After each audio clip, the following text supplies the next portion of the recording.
try to say words about what you know, all of you following the situation, but nevertheless, as Ambassador said, we recently had a very challenging experience in taking presidency of the Council of the European Union. And one of our priorities was Open Europe. There were 3 priorities actually. Radical Europe, Growing Europe, Open Europe. So open means relationship with the third countries, with the partners, Southern Partnership, Eastern Partnership. In our case, Eastern Partnership was priority because we've chosen this item, so to say, as a domain, because we were hosting the Eastern Partnership Summit at the end of November last year. So that was really a big deal. So we're preparing quite intensively. I would remind you, some of you who are not following very close the situation, there's 6 countries who are participants of this Eastern Partnership program.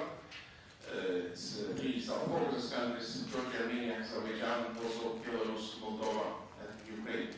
All these 6 countries are very different, with different ambitions, expectations, different goals to be achieved.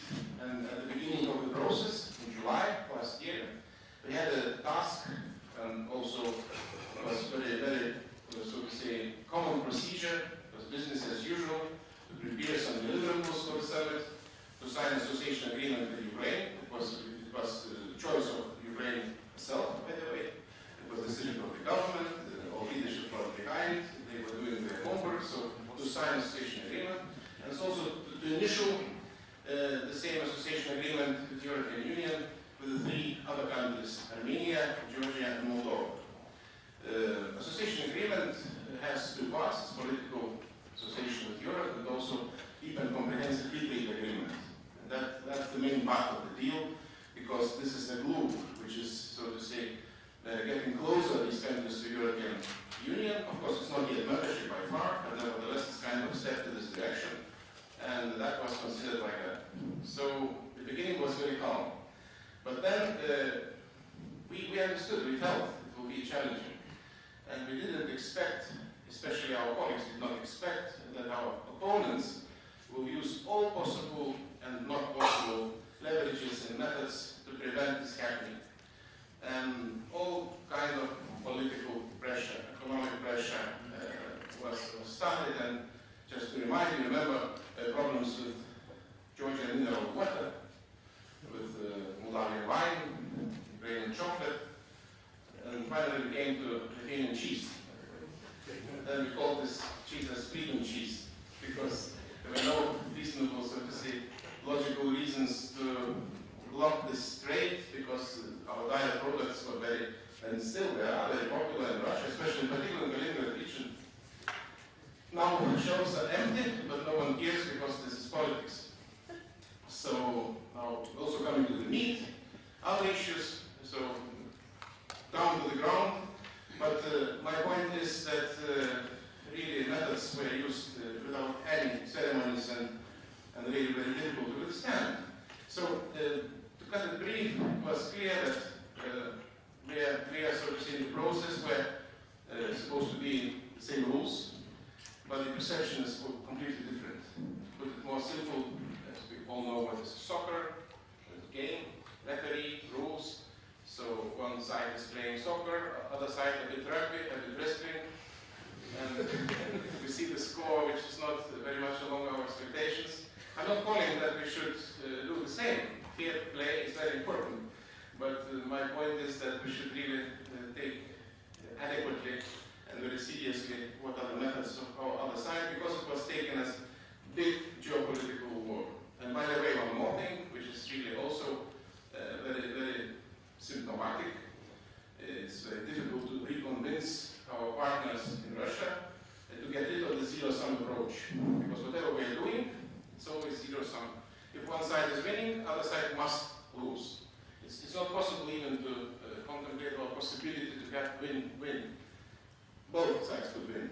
And economically speaking, coming back to these association agreements, logically speaking, and also referring to the analysis which were done by economists, by experts, by the way hired by oligarchs from eastern Ukraine, as far as we know, this rapprochement with the European Union is profitable for Russia.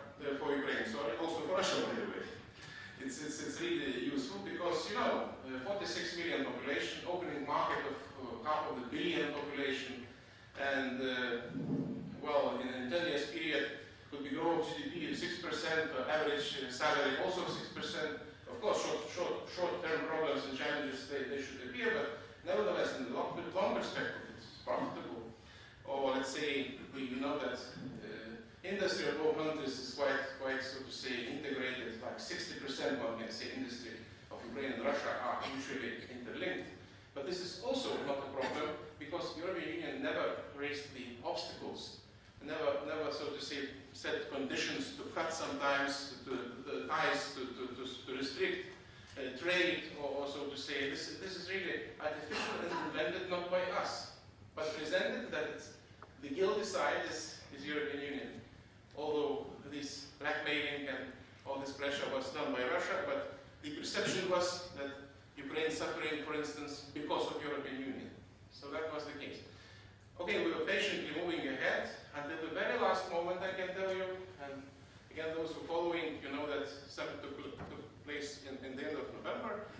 And in spite of the statements made by President Yanukovych at that time, if you remember, also some decisions of the government which were publicized and put on the website, that they are making a pause in the preparations of signing and so on and so forth, until the very last morning even, before, on the eve of the summit, there was working group arranged from both sides. It was commissioner from European Union, first deputy prime minister from Ukrainian side, and was a roadmap prepared how to make it possible to sign association agreement.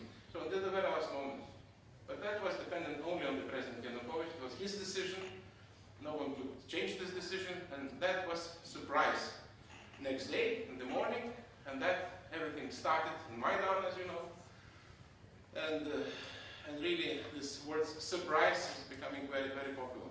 But I believe we shouldn't be surprised too much, because my point is that if we are saying that events in Ukraine was wake-up call to all of us, which is true, but how many wake-up calls we need to wake up? Because it seems that it's not the first time, and unfortunately it could be not the last time.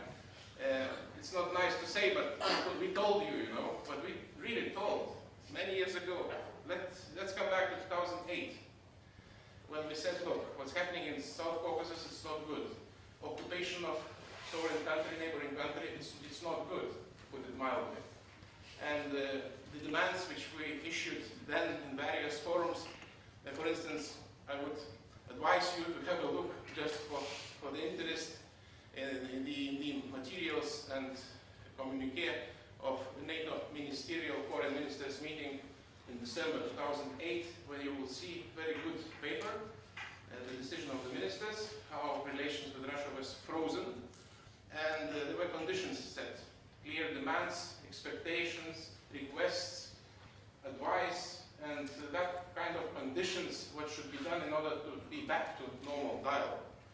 But it's not surprising, probably, that not a single commitment was fulfilled. But we were back to normal in a relatively short period, maybe 2 months. So that was initially probably designed because it was, as I say, usually going like that. We have kind of pragmatic approach to these issues. We have trade relations, traffic economy.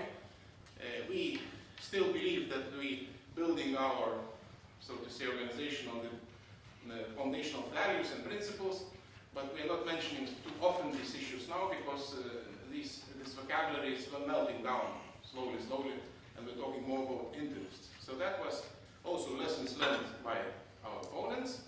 The lessons were not learned by us, and we were back to normal in a couple months. We said then, look, it will be another disaster soon. A lot of options to come. If we are not consistent enough, if we are not, so to say, respecting our own stance, own position, own posture, why we should expect others to do the same? Why? The question very clear. Of course not. And it was exactly, we mentioned at that time, it will be Crimea, it will be Transnistria. Crimea already gone, Transnistria not yet, but if the same approach will be prevailing now, we will wait not too long until next stop is coming. So it's very, very easy. And the problem is, one can say, look, Ukraine, somewhere far away, talking here in London, for instance, or being in Hague, not about Ukraine, it's about us. It's about our perception, about our threat assessment, about our readiness to take seriously this issue. Because it's not just an event in the middle of Europe, 21st century, where somebody decided to redraw borders of Europe along the lines of national communities, which is madness by itself, because it will approach the same way, Middle East, Asia, back to Russia, by the way. So Russia itself, it will be a big, big disaster. And if Helsinki documents were well respected by Russia and promoted and advocated very strongly, now Russia itself started to violate that. And by the way, covering, legally trying to explain everything and prove what is done, even so to say, referring to these documents which were violated. I was very surprised when in UN Security Council Ambassador of Russia was speaking about UN Charter, Article 51, self-defense, and legal reasons ground to invade, so to say, neighboring country and defend rights of Russian-speaking population or Russian citizens. Again, methods used were not in our playbook. In our organizations, let's say NATO, we do know what means missile defense, we do know what means conventional forces agreement, we know what that means. But these methods right now, where you have green human beings without weapons, just meddling in the foreign country, and by the way, it was denied, as you remember, by authorities in Russia at the beginning. Then it was admitted it's true. So how you can believe that it's not true now? But at that time, how it was started, also the process of so-called passportization, this new term that was invented recently, and invented in Abkhazia, in South Ossetia, it proved to be worthwhile to do because you're issuing passports in the speedy manner, then trying to inflict conflict, which is really, it was possible even to provoke in case of Georgia. It was not possible to provoke in case of Ukraine, but nevertheless it's possible, it was possible to incite some conflict to organize from inside. So the passportization, now the law is prepared, as you know, for this facilitated access to the citizenship even, and we don't know what to do with these methods. We don't know how to act, even how to react. One more thing, again challenge, because world peace order is challenged, and international legal basis, when member of Security Council, permanent member of Security Council, having veto right, violating these agreements, commitments, doing that quite cynically, I have to say, and you can do nothing in UN Security Council, not just on them. You cannot issue any resolution. I'm not talking about more active approach. As Ambassador mentioned, yes, it was a challenge for us to preside over Council of European Union, but it was another challenge recently because now we are holding non-permanent seat in UN Security Council.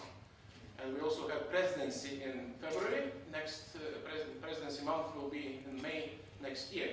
So that February was also quite challenging, really. We had a lot of debates, discussions. I was chairing myself some meetings. I know, and for you just to say that in UN, it's impossible to make any movement without consent of P5. Even you cannot circulate any draft. I'm not talking about decisions or agenda item in the meeting. So it was not easy. And I talked to Secretary General Ban Ki-moon and asked him personally to intervene because he has some authority, he has some capacity on behalf of Secretary General to do something. And he sent his envoys. He made the statements, he commented the situation, but it was impossible to organize anything in Security Council. Nevertheless, we managed to put that on the agenda of informal meeting and setting the precedent, by the way. Everybody was surprised, but that was done the very last day of our presidency. And then other colleagues, Luxembourg and others, they continued this, so to say, tradition. And agenda item Ukraine now is just surprising nobody.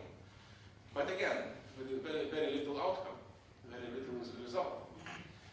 So, coming back to the lessons which were not learned, I started by war in Georgia in 2008, where we all know that parts of Georgia are still occupied. More to say, military buildup is continuing, and this is taken as a natural, as a reality, as our opponents say. It's a reality. We should take it as reality, and can change not much. So we should move ahead. Now probably it is the idea to have reality with Crimea, and then to create other reality probably in Transnistria. Again, where we're making mistakes, we can disagree, and you can disagree with me. But coming back to 2008, I remember a summit, NATO summit in Bucharest, 2008. We were discussing possibility to give membership action plan to Georgia and to Ukraine, if you remember. Bureaucratically speaking, membership action plan, to those who are not, so to say, involved in this issue, is just bureaucratically getting countries closer to the membership. It's kind of candidacy status, which is not officially, so to say, confirmed, but nevertheless, this is kind of level which is really more visible in the way towards NATO membership. And then there were a group of countries saying that, look, if we'll give map to Georgia and Ukraine, it will be too provocative, and that will be a big disaster. And we said, I was belonging to that camp, that it will be provocative not to give map, because that would be signal that, you know, ability to act, the signal to go ahead. It's again philosophy, different philosophy. Some colleagues think that we will be polite, flexible, we will retreat, and trying to have just positive agenda will be reciprocity from our other side. It's obviously not the case, because other side will perceive that as a weakness, as a signal to go ahead, and that was the result. So my point is that provocations, not action, but inaction. Non-enlargement is provocation. Not doing something, this is provocation. And again, coming back to our NATO kitchen, I remember also discussions whether to have exercises on Article 5 or not to have. And somebody said, look, it's provocative to have exercises on Article 5. I said, look, it's business as usual. It's Washington Treaty. We have to, so to say, fulfill the commitments, and how you can implement these commitments without training. It was for 10 years no exercises on Article 5 because of the reason I said. But there were also discussions, I remember, where we were preparing a new NATO security strategy, which was adopted in Lisbon Summit in 2010. It was also a very interesting discussion where we were talking how to name Russia, and some group of experts saying we should say that Russia is our strategic partner. And we say no. We should say that Russia is future strategic partner. Not now, because we're not sharing values, we're not sharing the common, so to say, approach, threat assessment. And then to quote, so to say, the document, we said that our relations are of strategic importance. That was consensus we found, which is true. Relations really of strategic importance, but they are not strategic partners. And now it seems they're not partners at all, which is a big surprise for somebody, how it happened. But it happened because this is life, and we see the situation. So my point is, we shouldn't be aggressive, we shouldn't be anti-Russian. No, just the only thing what we should do, let's be consistent, and let's be clear in our messaging. And let's be clear now in the trying to contain the aggressor, which is still continuing actions. It's not easy for Ukraine. I believe Ukraine did the best, even more than expected, in being non-provoked. All these actions in Crimea, and all these, so to say, pressure to the military people, and not inflicting conflict, it was even perceived in some, so to say, groups in Kiev as so to say, as a traitor action, because, you know, the authorities not just have a right to defend sovereignty, but have a duty, I would say, because it's a sovereign country. So while they are conducting, as we speak, large-scale operation in the area of Slavyansk, and taking back control of the city. And as we speak now, 2 helicopters were shot down by these civilian self-defense forces, which is not possible to do with the hunting rifles. Should be some other means. Yeah, but it's real war. But I'm afraid that as we speak, it could be also very bad decisions in Moscow, because that would be reason to interfere, and referring to the Article 51 of UN Charter, for self-defense purposes, intervene in the country. So we don't know how it will end, when it will end, because our reaction not always united, because we are not coordinating enough our steps, our approach. In my view, we must do without any ambitions, putting aside these ambitions, superiority and subordination, autonomy of organizations, but we have to do that together. European Union, NATO, United States, Canada, G7, and all these messages should be correlated somehow. Otherwise, they will not work. Our colleagues, they know our weaknesses. They know, by the way, in details everything what we are speaking in Coreper, who said what and why. They know immediately in real time because a lot of friends who are very friendly and transparent and telling that, informing. So this is the situation we are facing. And now we are still, so to say, discussion what kind of sanctions we should issue against those officials who are supposed to be allegedly involved in the decision-making process. Unfortunately, a big part of these sanctioned people have nothing to do with the decision-making process. They are just executive. Some are. We're starting to do that, but so slowly. And as I said, even publicly, I can repeat now, in my view, we're doing too soft, we're doing too little, and most often doing too late. And thanks God, there is leadership. Leadership also criticized. I'm here just straight from the US and had a lot of meetings in the White House and State Department and the Congress, and I felt that the Obama administration also helped me criticize because of the measures taken. But it's much more than we are able to do. So when the USA has a leadership and taking some lead in issuing sanctions, we are also affected, our European thinking also affected by that, and we're delivering something. Although too late, but doing something. So we'll see when it will end, but my point, as I said at the very beginning, that it's not about Ukraine, it's about us, about our perception, our readiness, and about our future. Because it will retreat, it will underestimate what's happening, it will be a big problem. I will not refer very precisely, but in the history we had a lot of examples where there were regimes allowed to make some noise until the moment maybe they will become calmed down, but they were not. And also on the wave of this nationalistic, so to say, slogans, to glue the country when the economy is ruined, when currency going down, and shares of main companies also coming down, just to the glue is nationalism and this wave that rights of Russian-speaking population, which was never violated in Ukraine because of nature, because of culture, because these nations are so friendly. They lived always together. There was never, ever problems with the Russian-speaking population. Or to talk about minorities, by the way, in Crimea there's 60% of Russian-speaking population. This is not minority. Minority is Tatar population, 13%, which is neglected totally. Well organized against all these changes, but no one cares because publicly it's said that the situation is, well, portrayed in a completely different way using state-controlled media. And one more lesson which was not learned by us, it's the role of media, strength of media, or propaganda, I would say, not media. It's maybe too good to call it media, because it's really propaganda machine. Millions are invested, and again, one example to you. During these events in Crimea, before even referendum, our ambassador managed to get inside, because ambassador to Ukraine, inside Crimea, and he spent some time over so-called referendum and talked to Tatars, to other community, to elderly people, and which is not surprising, especially to those in the audience who know what means Russian state-controlled channels. So he talked to elderly people, and they're scared that you know, bandits and fascists will come from Kiev and will, so to say, kill them. So partially it's explained why local people were almost happy or totally happy receiving Russian soldiers, because they prevented them from fascists, which could come from Kiev.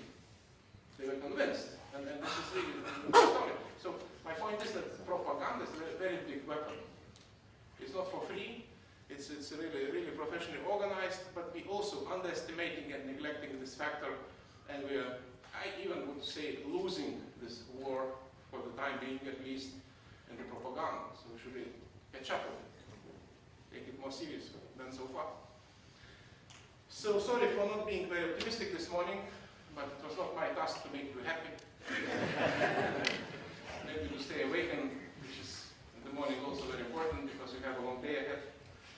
So that was kind of